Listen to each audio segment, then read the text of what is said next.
Thank you so much for joining us. It is a difficult time, full of so much uncertainty. On this episode, we'll be speaking with the mayor of Dublin, California, as he gives us some insight into how his community is dealing with the COVID-19 crisis. I'm Jeremy Ladner, and this is What's New.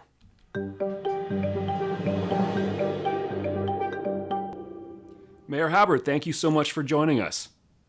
Thank you for having me. Pleasure. Okay, so Dublin Dave, tell us, how are things right now in Dublin?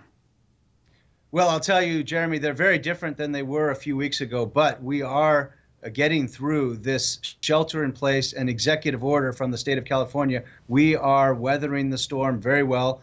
Spirits are understandably, we are all concerned, but we're doing our best to keep spirits high. Okay, so as of right now, the shelter in place, there are certainly a lot of things that the community is curious about. I'm sure that there are tons of questions from the folks at home looking at this on their phones, on their laptops, on their TVs, who are wondering what's coming next and what can we do at the moment to take care of ourselves and our family and the rest of the Dublin community. Now, I noticed on the website you guys have got there, it's dublin.ca.gov for anybody who wants to check it out. There's lots of great information. You guys have done a fantastic job of keeping the posts regular. One of the things that is essential is knowing when is a good idea to leave your home and when it's a good idea to stay home. There are certainly some essential things that we need to do, like grocery shopping, like medical care. Beyond those things, you want to run down the list for us and let us know what people should be keeping in mind before they consider walking out the door. Yes, well, you bring up a really good point, and staying inside and sheltering in place is the most important executive order, and it does matter that we obey that. And so before you go outside, check, do you really need to do that today? If it's to get some fresh air, make sure you're walking alone and not in a group with people. Make sure that everything that you do is something that absolutely has to be done. Can it be put off another day or two before you make another trip to the grocery store? And also be mindful of the elderly that have limited hours to shop. Let them get into the grocery store and do their shopping in the early morning hours, and try to do your share to stay out of their way. Right. So we've got try to keep that 6 feet apart, that 2 meters apart. Obviously, you want to be washing your hands as often as you possibly can. We want to be cautious that we don't get too close to any of the older population. We want to keep them safe because, of course, they are at a heightened risk. We hear a lot about flattening the curve. And that, of course, these are all contributing things we can do to prolong that sort of spike when we're going to hit potentially a high number of people who are testing positive. In addition to keeping our distance, staying at home, planning ahead. I know that there are a lot of people concerned about shortages, about effects of supply chain. I want to reassure everyone, and I'm sure you do as well, that there's nothing to be concerned about. There's plenty of food to go around. There's plenty of gas to go around. All those essential services are going to be available in Dublin. Is there anything you want to speak to that? I would say that indeed our supply chain is amazing, and I want to thank our local grocers for keeping the supply chain the way it is.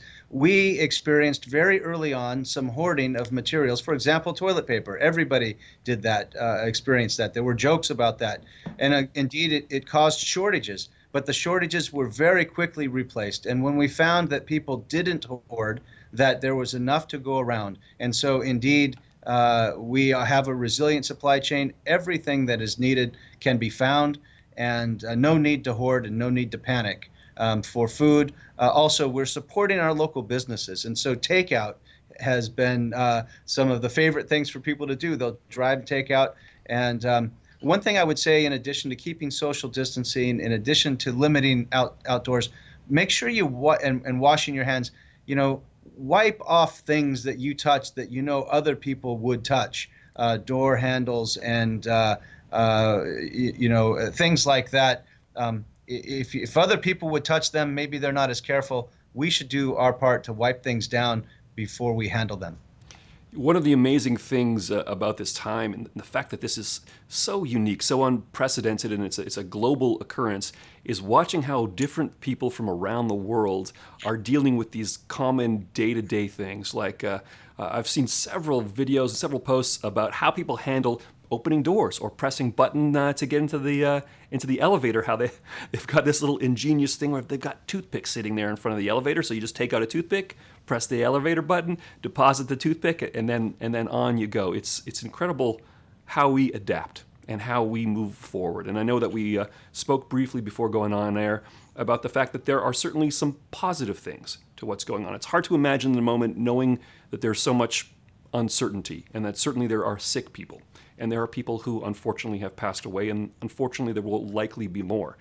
However, we will come out on the other end of this, and this has been, as I said, unprecedented in the sense that for the first time the whole planet, or a great portion of the planet, is being forced to work from home, and all of these cars are not on the road, all of these buses, all of these trains, the opportunity that companies will have perhaps in the future to have people working from home rather than working from the office, and what that will mean for the planet.